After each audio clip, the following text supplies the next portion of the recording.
William, hopefully your favorite videographer from Two Hats Publishing. I welcome you to another Two Hats special of community events. Let's look in and see what's really happening.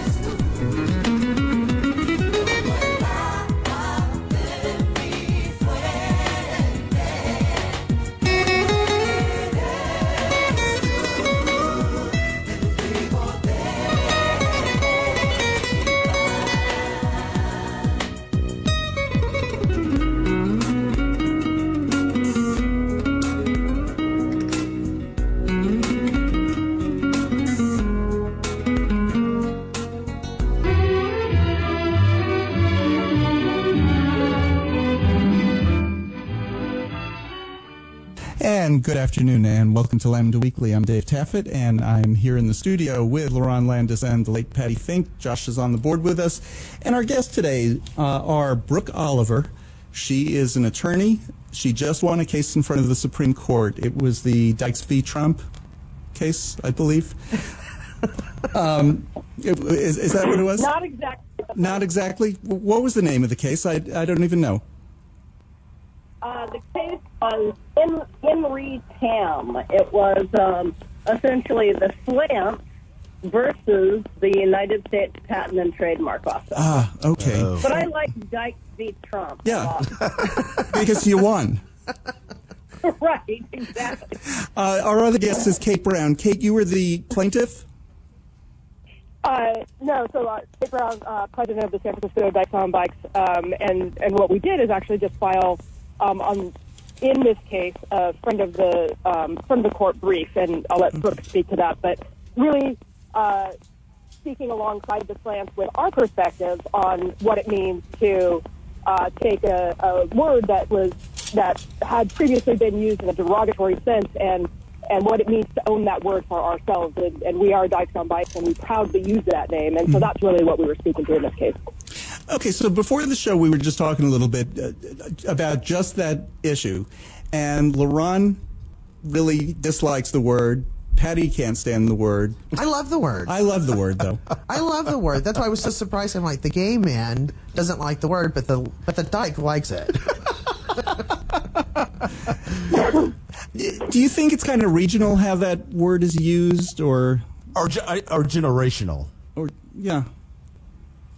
Yeah, it's an interesting question. I think it's actually, when we look at it, it's a word that has spanned many generations, mm-hmm. and our organization has been around for 40 years, and each of the members that have come through our organization through this, we proudly call ourselves Dykes. We proudly call ourselves Dykes on Bikes, and it's a term that we use with pride, and there are chapters throughout the United States that also use this, and all of them, because we are the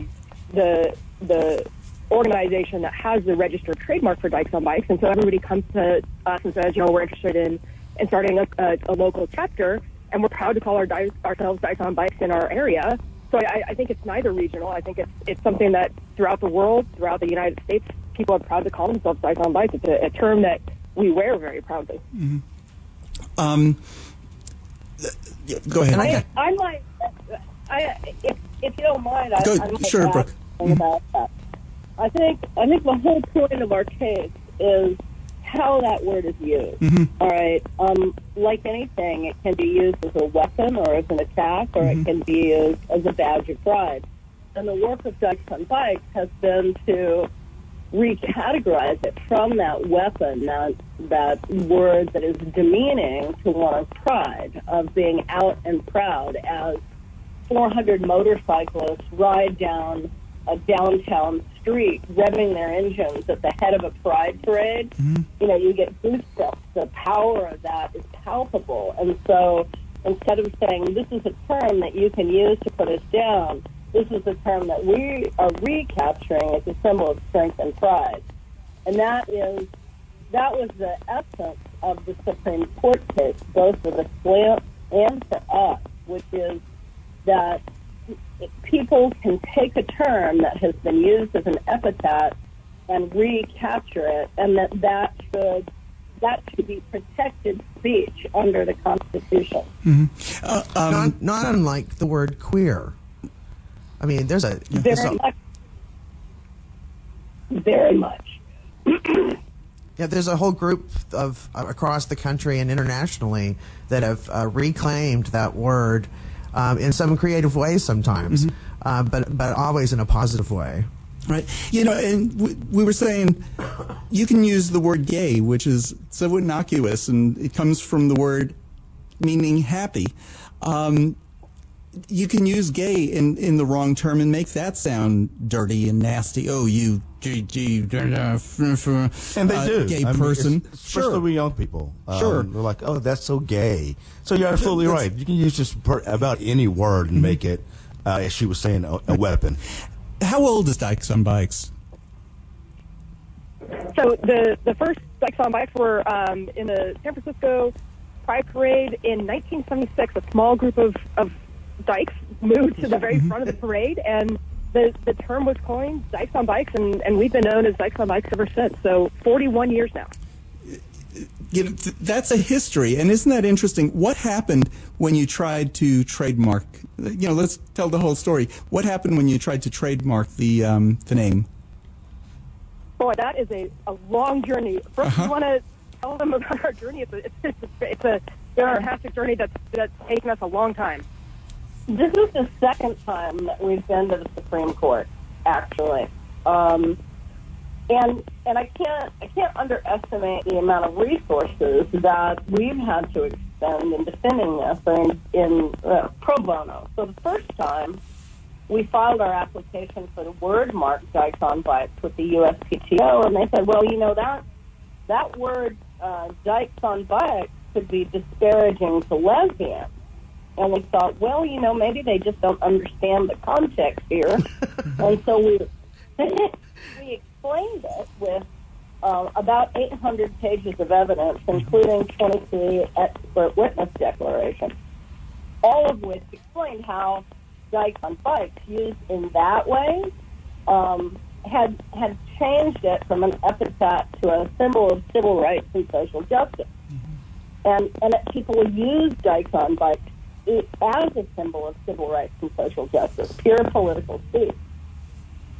Well, in response to that 800 pages of magnificent evidence, they cited some girl's website that translated Spanish to English vulgar words and a 1913 Webster's dictionary that was out of print saying that Dykes was derogatory.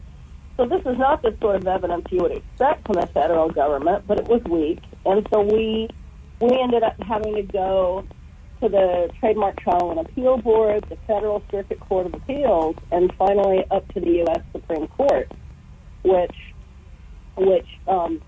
denied cert at that time, and we won at the Federal Circuit, so our trademark Dykes on Bikes was registered.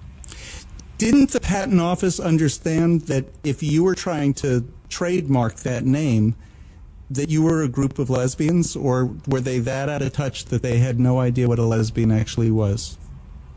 Well, I mentioned to them right there on the phone that I'm a dyke, and that you heard this great sucking of air. I bet you did. I said, no, really, it's okay, because we're trying to reclaim that. We don't want that for people to be able to use that as a weapon against us. That's what we're trying to do. Mm-hmm. And they still, you know, and they looked at straight suit, still said no.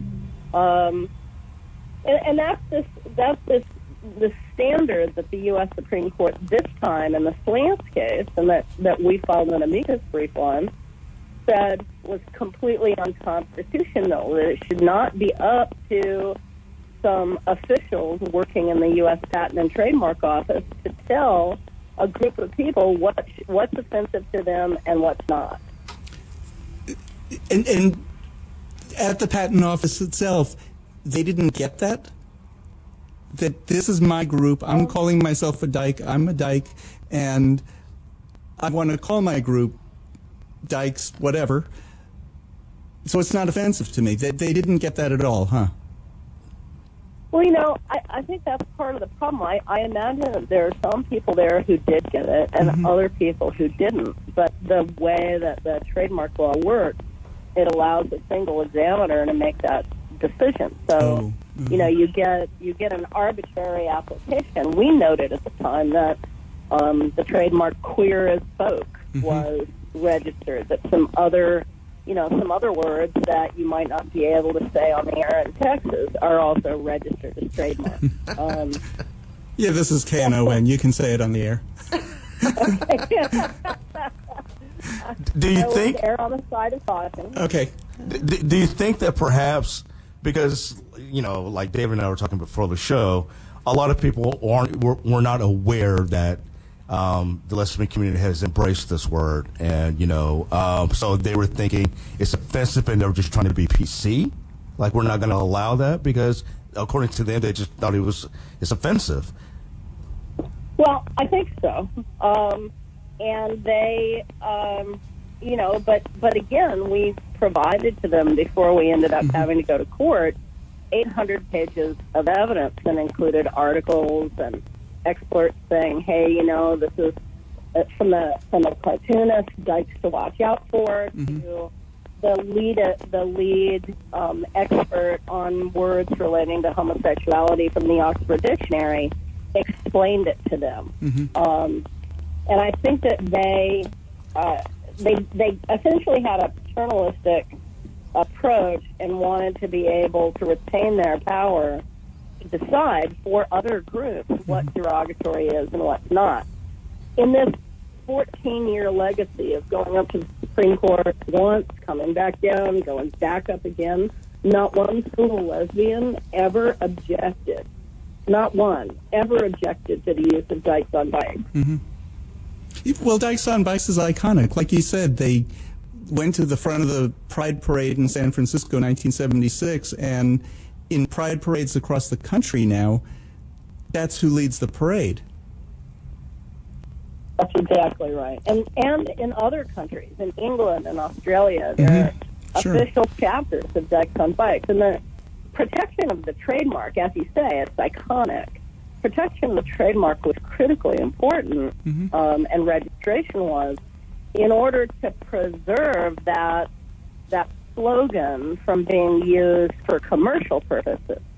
For example, you know, somebody wanted to start a clothing line using the slogan "Dykes on Bikes." We were able to stop that because of trademark law. Right. Other things being sold on Cafe Press or Zazzle, or, you know, people wanting to sell merch based on the efforts of Dykes on Bikes around the country. We were able to stop that. So that was the key part of our trademark case, was that trademarks are not just commercial speech. They actually, nonprofit organizations use it to protect political speech and to bring people to their causes. That was something that Justice Kennedy cited in his concurrence. We were pleased that the court got that point. Now, you won the case 8-0, right? Yes, we did. Okay, how do you feel about having Justice Thomas on your side? In this instance, we're glad. You love it. You love it, right. Yeah, that's right. In all of your careers, did you ever think Justice Thomas is going to be the person who defends me? No, no, not at all. Or Alito. Or Alito, any of them, right. Yeah, it was, except that this is such an important freedom of expression case, the First Amendment case. People are saying it could be one of the most important First Amendment cases in decades, because it does pretty unequivocally say that the government should not be in the business of deciding what's derogatory and what's not. And that, that has an appeal across the progressive and conservative spectrum. Is right. So from a conservative standpoint, the government shouldn't be saying, well, here's what you should be insulted by and here's what you shouldn't be insulted by. And so even if they don't agree with the political message behind Dykes on Bikes, they can agree that the government shouldn't be in the business of saying what's derogatory and what's not. Mm-hmm. They really prefer the government not to say anything about anything. Well, right.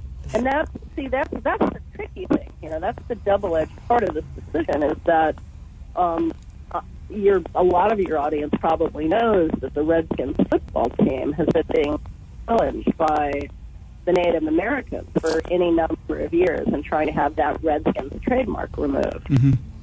So this case, unfortunately, removes that impediment because the trademark office was canceling their registration based on the grounds that Redskins is derogatory to Native Americans. Now we see it as very different because in this case, where we use faggot, where we use dykes on bikes, it's self-referential.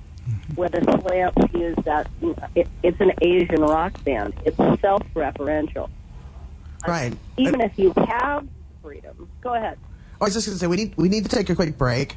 Let's talk about the Redskins after the break because I think that's very interesting and an important distinction for our listeners and for everyone to understand how very different those cases are. Mm-hmm. You're listening to Lambda Weekly on 89.3 Knon FM. I'm Dave Taffet here in the studio with Lerone Landis and the late Patti Fink. Our guests are Brooke Oliver and Kate Brown. They just won a big First Amendment case in the Supreme Court. We'll be back with more Lambda Weekly right after this. This is Rollins Gilliland, and I'm listening to Lambda Weekly on 89.3, and darn glad to be doing it. Hi, this is Lambda Weekly. I'm Dave Taffet. I'm here with Patti and Lerone. We're talking on the phone to Brooke Oliver and Kate Brown. They just won a very big case in the US Supreme Court.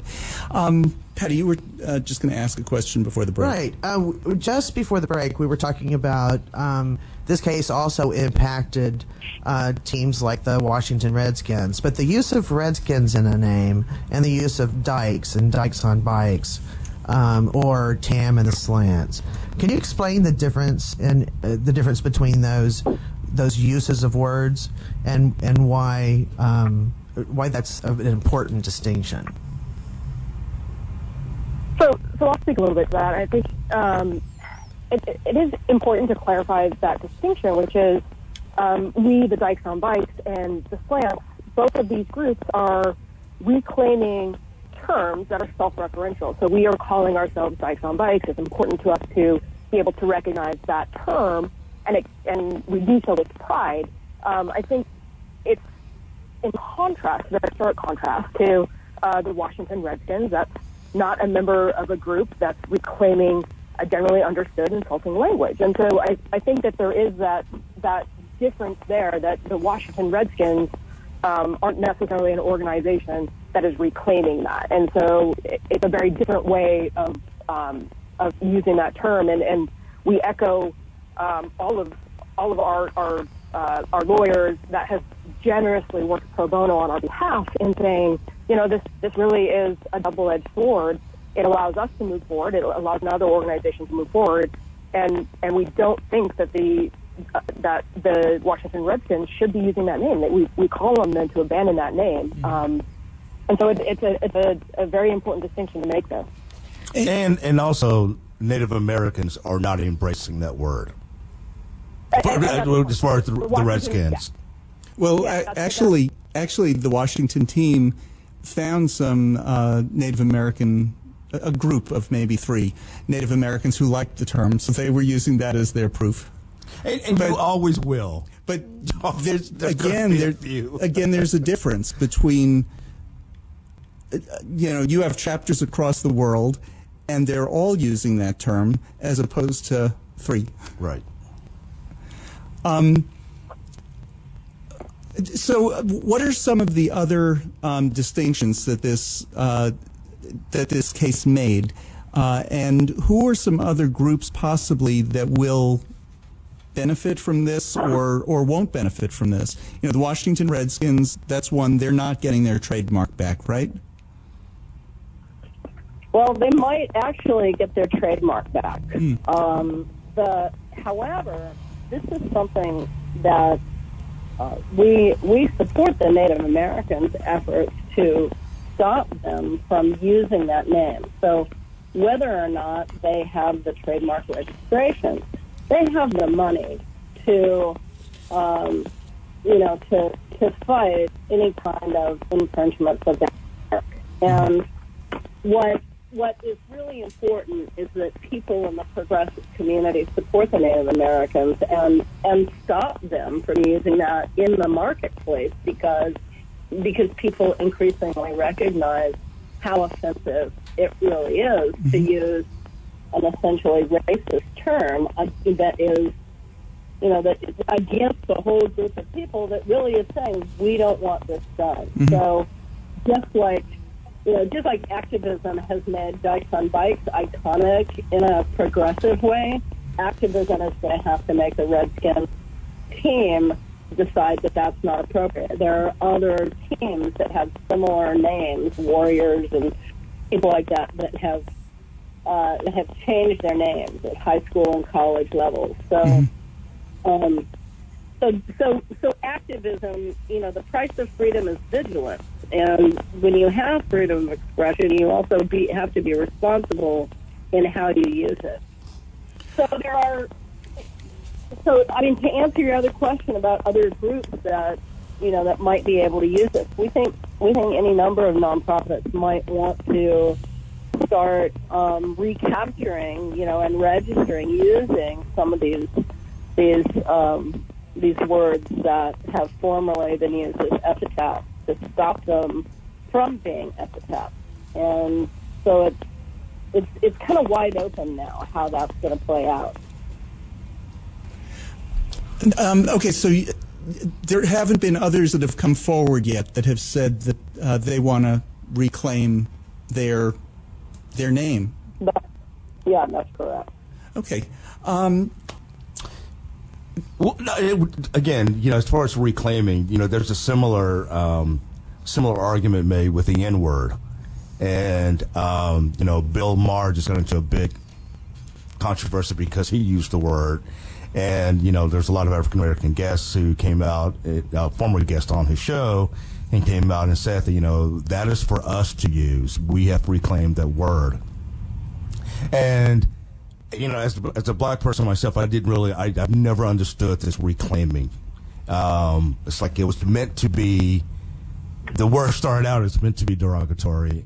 And I don't know, I think to avoid confusion, because a lot of people who think, I have black friends or whatever, they can use that word also. And then it just causes confusion.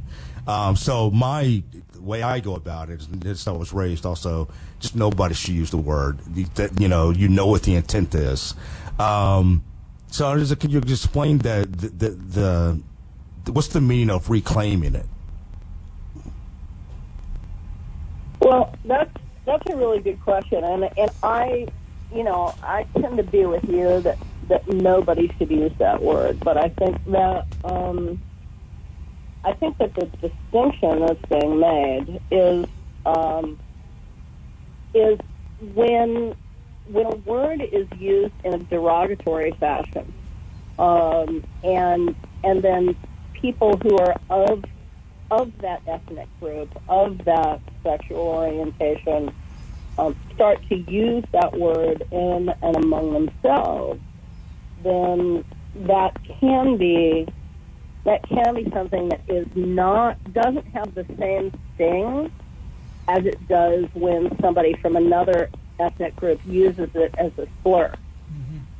So it, again, I think that word is distasteful in almost every situation because it is so internationally known, and particularly in American history, has been used in such terrible ways that it almost is universally negative. And that, there's a critique of people recapturing that. It's not so much a recapture as it is an internalization of racism. Another thing that just occurred to me when you were saying that is that with that word, it's individuals using it. I can't think of a group that's named itself using that word. Are there? Well, yeah, they just got inducted to the Rock and Roll Hall of Fame. Niggas with attitude. Oh. They had trouble Right. getting the right to use that word, but they absolutely did. Yep, you're right. But you noted in your materials that you sent us that Simon Tam, who's the lead singer for, if you're not familiar with Tam and the Slants, they're an Asian American group, rock group. But I loved the portion of his explanation of it, talking about draining it of its force as a derogatory term. And I do think that when we speak to each other, using any of those words, for example, about LGBT people, I think we don't become offended, and there's no chance of becoming offended if we know that, for example, Lerone, I call you a queer or queen, maybe Right. maybe not a queen, but but queer. You know that I respect Of course. you, and I see you Of as course. a full equal. Of course. And therefore the use of the word is it really has no power. But if a non-LGBT person were to call you a queer, that would have a completely different meaning. Absolutely, and I agree with that wholeheartedly. So I think it's about equality and respect. And so if a person in a group, if Black Americans call each other the N-word, there's a certain respect that's exchanged there and recognized and acknowledged. The same with the slants. If they're using that word that's been used against them again and again, or again, dykes on bikes, we own that word back when we use it, but using it with each other is a source of respect and equality. I don't think within our own group we would use that term negatively to another, in fact, dyke. Well, I would to you, Patti, but I want to ask Kate, does the word dyke have certain connotations that are appropriate for dykes on bikes that might not be appropriate for the Dykes Nursing Association of Greater Dallas or something, Well, I look forward to meeting the Dyke Nurses Association of Greater Dallas. Yes, I think that there's also part of reclaiming that is also owning part of that word and being able to share who we are and the history and our role within the LGBT community. And so certainly, if somebody is walking down the street and yells, dyke at me, I have the opportunity to say, yes, I'm a dyke and I ride a motorcycle. I can tell you about my motorcycle, but I'd rather tell you about who the Dykes on Bikes are. Let me tell you about what we do as a nonprofit organization, how we support LGBT and women motorcycles. Let me tell you about our part in the movement for social justice within the LGBT community. And so there's also an opportunity for sharing there with that word and helping people understand the history. And I think it's important too that we acknowledge and remember that history that has been so critical in all of us moving forward with social justice for the LGBT community. Patti, do you have any connotations that word has? No, I really love to reclaim it. And queer. I know there are a lot of women who don't like the word queer either. And I was getting at something. To me, the word dyke, the connotation is a tough lesbian. And I don't mean that in any negative sense. And then you have tough lesbians on motorcycles, which wouldn't have been such a good group name for you. But there's something tough about somebody who's riding a motorcycle. And I'm sure, I know from the group here, the members run the gamut. And they're not really, just all tough, real tough lesbians. But there's something about them when they're on their bikes. About 15 years ago, we did an AIDS ride here from Houston to Dallas, and we did that for several years. Well, the Dykes on Bikes were at the lead, and they were at the traffic crossings, and every time I saw one, I felt safe when I was riding my bicycle. And there's just something about name, the word, that's appropriate here, too, that might not be appropriate when you're talking about some other organization. Well, and I think I love riding motorcycles, but getting on a motorcycle is empowering to me, and it's freeing, and I feel very strong on a motorcycle. I think what you said it perfectly describes who the Dykes on Bikes are, which is we do span, the beautiful rainbow of people that, we're not just big, tough lesbians. We are beautiful people that have all sorts of different styles about them. So the important part, though, is that when you get on that motorcycle, you are empowering yourself, and you're taking ownership for that. And our members do ride, as part of the motorcycle safety for AIDS life cycle and all of that. And so we enjoy being a part of that bigger community, but by no means are we defined necessarily by a look. Does that make sense? Yeah. And I'm just saying the word has that connotation to me. I just picture it somehow. And I hear Dykes on Bikes. I see this great group of women that I love, and my experience with them is that bike ride that I took. They were our safety all along the way, which was great.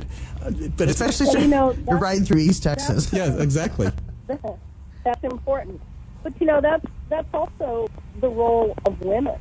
From time immemorial is that women provide safety and comfort to others. And so, in many ways, this Dykes on Bikes has become so iconic because it, the Queens, Stonewall, people, men going out and fighting for their rights had been really important, and lesbians have always been a key part of the movement and the caretaking of that movement. And especially during the AIDS epidemic, lesbians were there caring for our brothers. And absolutely. So it was really, really important that lesbians step out of that shadow and into the lead of the gay pride parade as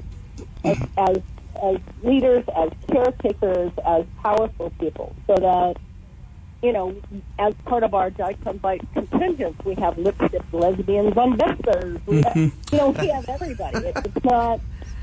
Oh, that's great to know. My wife has a Buddy 150, and she rode with a couple of other Dykes who had some on Vespas, and I asked them, I said, are you going to join Dykes on Bikes? And they said, oh, I don't know if they'll take us. I mean, we're on our little Vespas and buddies.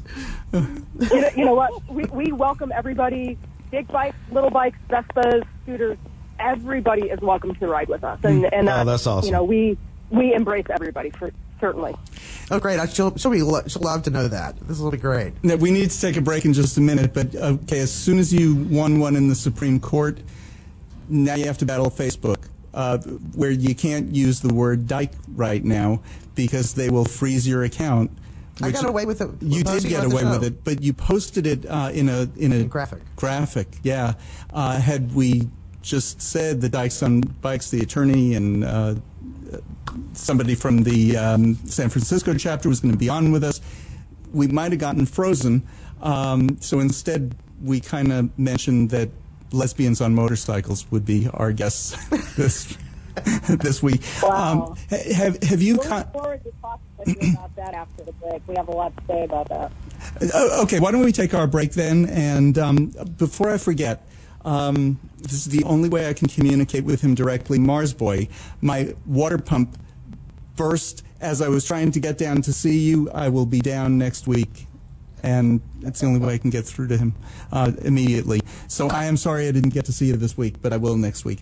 You're listening to Lambda Weekly on 89.3 Knon FM. I'm Dave Taffet here in the studio with Lerone Landis and the late Patti Fink, Brooke Oliver, and Kate Brown, the attorney and the president of the San Francisco chapter of Dykes on Bikes. Our guest today will be back with more right after this. Hi, this is Valletta Lell, and I listen to Lambda Weekly. I hope that you will too. And this is Lambda Weekly. We're talking to Brooke Oliver, who is the attorney that won the Dykes on Bikes case at the US Supreme Court, and Kate Brown, who is with Dykes on Bikes. Okay, so we were just talking about Facebook, and you said you wanted to say something about that, Brooke. Oh, sure, yes. Well, I'll tell you, just I was announcing our victory at the Supreme Court on my Facebook page. Facebook actually suspended my account. Oh, my gosh. And removed one of my posts. And wow. That, yeah, right? I mean, we're talking about a victory, a freedom of expression victory at the Supreme Court, that we have to use Dykes in that post, and they removed it because it violated their community standards. Oh, the irony. Now, the irony. Did you just? I've never had my account suspended, so I don't know what happens. Do you just get like a general farm letter saying you violated, or do they like type out specifics of what they didn't like? Oh, what they did was they literally suspended my account. I could not get on Facebook at all. Wow. And then later in the day, they reinstated my account, but said that they gave me a screenshot of the post that they found objectionable and in violation of community standards, and said that had been removed, so that they would not allow me to remove that. So we got in touch with Facebook right away, and pointed out that not only was it ironic, but that they were using, a term in a moment of the greatest expression of pride, shaming us for using it. And this happens to the page administrators at Dykes on Bikes as well. Yeah, If they go ahead, Kate. I was going to say, it's been really frustrating. Our Facebook page says San Francisco Dykes on Bikes. That's the name of our organization. And we've had a number of posts that have been suspended. And these are, our page administrators, as a result of this, get locked out of not only our Facebook page, but their personal accounts. So everything is closed down to them. They're basically put on a Facebook timeout. But for posts that have to do, we're posting about how to ride safely in the Pride Parade. We're talking about how to maneuver safely down the biggest, one of the biggest Pride parades in the world. You were talking about winning a Supreme Court case. Right, we're talking about winning a Supreme Court case. We're talking about riding safely. Like, how is that violating anything? And so it is so frustrating that is happening, and it's something that just has to be dealt with at Facebook. I mean, it's horrible that they're doing this to us and not allowing us to use a term that we're obviously very proud and want to be using. Maybe it's that there aren't. They will. Of course, they will be here. They will be receiving a lawyer letter very soon. I appealed it on my personal page, and they said, "No, we understand that in the context this doesn't violate community standards, so we're reposting it."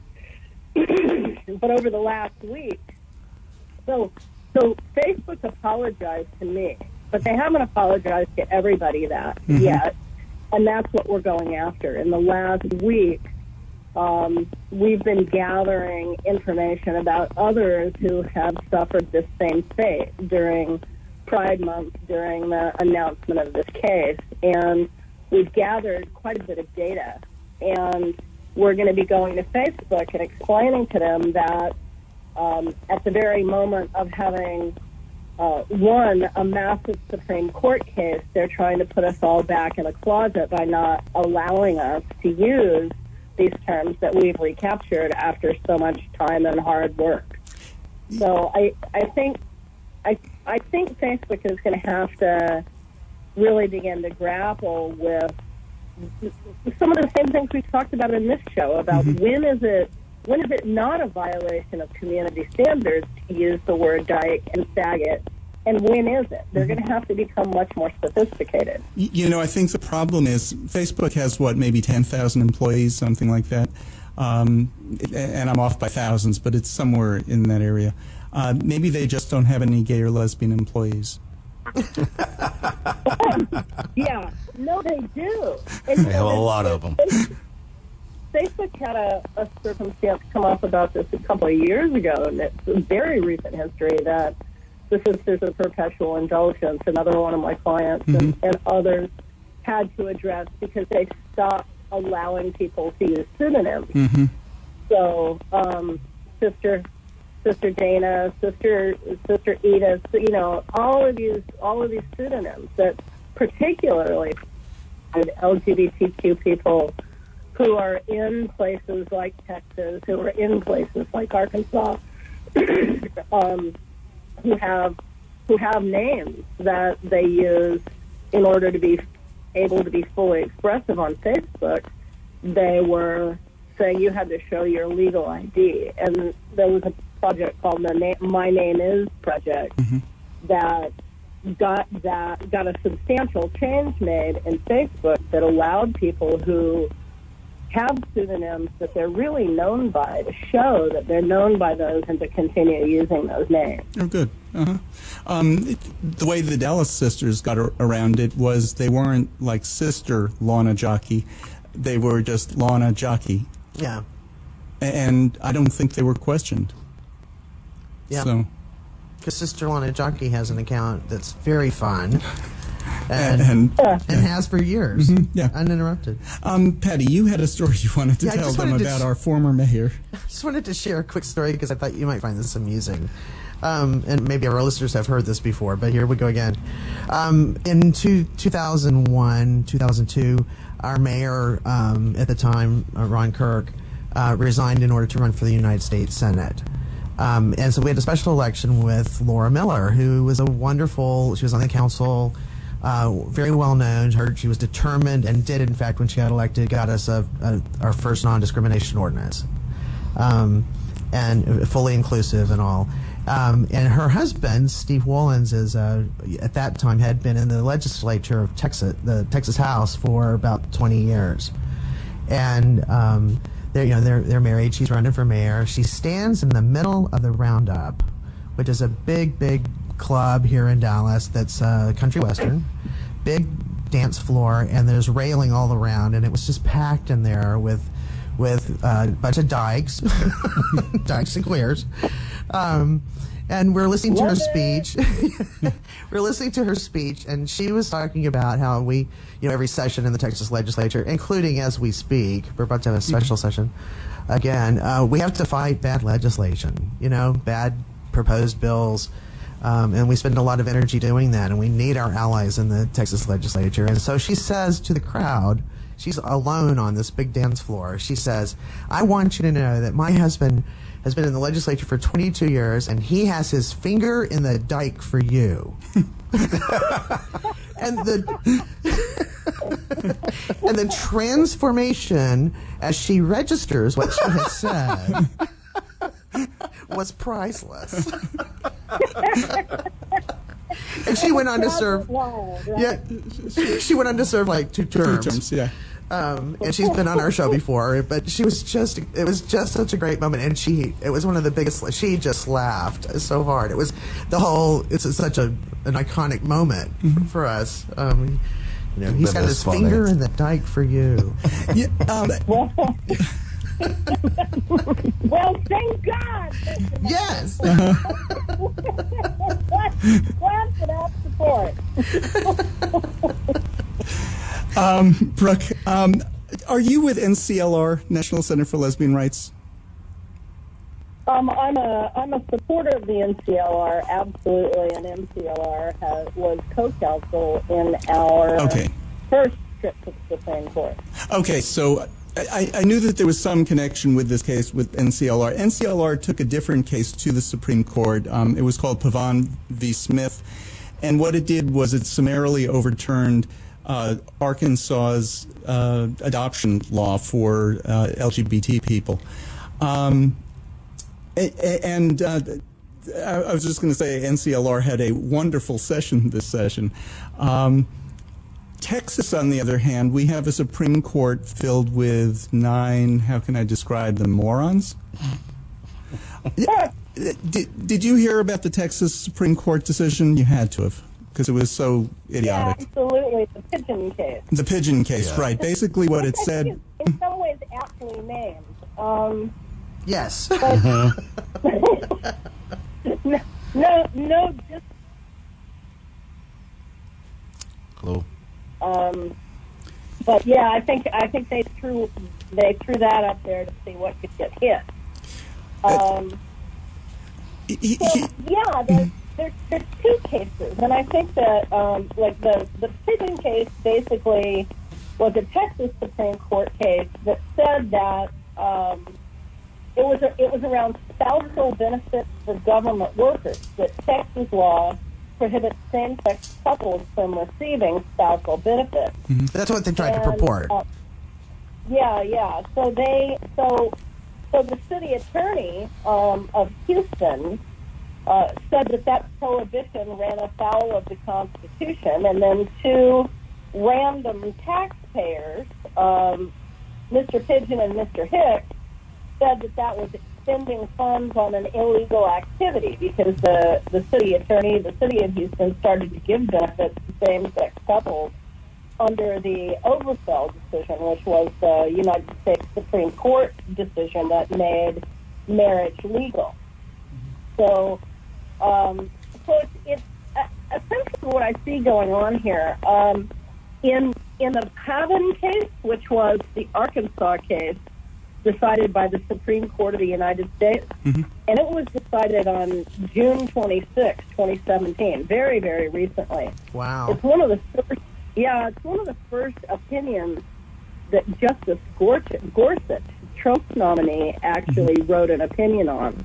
And so in the Arkansas case before the U.S. Supreme Court, it basically said that under Oberfeld, the Arkansas had to put, if you were married to a woman, if a woman's married to a woman or a man is married to a man, that even with artificial insemination, they had to put that spouse's name on the birth certificate.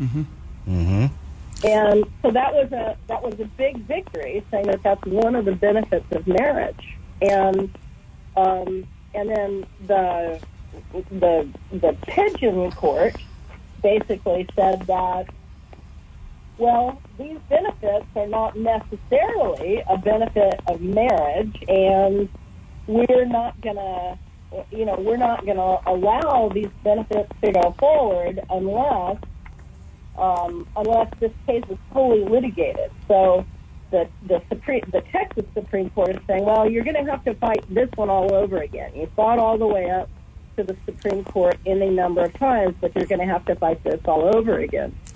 And Justice Gorsuch, in his opinion on that Arkansas case, Pavin, basically telegraphed to every state Supreme Court that wants to nibble away at the benefits of the Oberfeld case, that wants to nibble away against our constitutional right to be married, that they should litigate every single thing. Yeah, and it's such a political thing here because they had gone to the Texas Supreme Court and they weren't going to even hear the case. They were just going to return it back to the lower court. And our Texas GOP governor, our Texas GOP lieutenant governor, our Texas GOP attorney general picked up the phone and called those 9 Texas GOP elected, Texas Supreme Court justices. And guess what? They decided out of the blue, against all precedent and procedure, they're going to hear the case now. And they've changed their minds. Bring that one back in here. Yeah, how did you go from not wanting to hear it at all to hearing it and then voting 9-0? I don't know. Yeah, it's political. It's pure political. We would never suggest that there were threats that were made to them. Ever. No threats were made, really. Here's some of the things from the Pigeon decision that I loved. They used the Pavin decision as evidence that Obergefell didn't settle everything, even though the first line in the Pavin ruling is that Obergefell settled everything and we're not going to litigate these things one benefit and right at a time. The other thing But that this wasn't about logic, was it? no, it was about here's, politics. Of course not. Here's the other one that they quoted. This hasn't happened since like Brown v. Board of Education. So back in the early 1950s, the lower Texas courts were saying, well, Brown v. Board of Education had to do with Kansas law. It had nothing to do with Texas law, so we don't have to change our laws. It got to the Texas Supreme Court, and the Texas Supreme Court said, no, the US Supreme Court ruling affects the entire country, and we all have to abide, and any laws that are like these in any way are now unconstitutional. So the Texas Supreme Court ruled that way. In the Pigeon ruling, what's bizarre is they then quoted that case and then ignored it. Because Again. that case, they were their own precedent. I understand them not wanting to listen to other courts elsewhere. That was quoting their own court, and they bothered to bring it up. Well, I think this is where my point about Judge Gorsuch's dissent is going to be so important, because in the Pavon case, he literally wrote that summary reversal is usually reserved for cases where the law is settled and stable, but he doesn't believe that Pavon the Arkansas case, reaches that decision. He says Oberfeld did not speak to the question of whether Section 2018-401 of the Arkansas Code must go. So essentially, what he's doing is saying, all right, LGBT people, queer people, dykes, you're going to have to litigate every single little item that is going to come out, and on every single state. So that I think is what. So the Texas Supreme Court opinion came out June 30th, which is 4 days after Gorsuch's dissent in the Pavon case. So I think he's opening the door, just as Trump wanted him to open the door to arguments that this is not settled, and this is just takes so much resources from our community. It really does. Yeah, it takes so much resources, so many lawyers, so much money, so many contributions, and we need to have people continue to know that the fight is not over. We're going to have to keep fighting. And vigilance is that prize. Yeah, do you know of any cases that are in the pipeline that you expect to be heard next session? We have like 1 minute left. There are several cases. I'm not sure what is set on the U.S. Supreme Court docket for next year yet. But there are several cases that are working their way up. Are they similar to this one, where it's just more benefits that stem from Obergefell, or are there some different rights that are under consideration? Both, I believe. Okay. I'm not able to speak to every case in the 30 seconds we have left. Yeah, no. I was just wondering if you heard of any that were in particular of any interest. You know what? We are out of time. We need to make... Thank you very much. It's been very educating. Yeah, it has been. I want to thank both of you. Well, thank you for having us. We appreciate it very much. Sure. so Thank you much. very much. We enjoyed this hour. Next week on Lambda Weekly, we have the author of a book about Vic and Mark. They were the Texas marriage equality plaintiffs. They have a book about them now, so we will be talking about that book. And for all of us here at Lambda Weekly, we'll see you next week. This is William, hopefully your favorite videographer from Two Hats Publishing. I welcome you to another Two Hats special of community events. Let's look in and see what's really happening.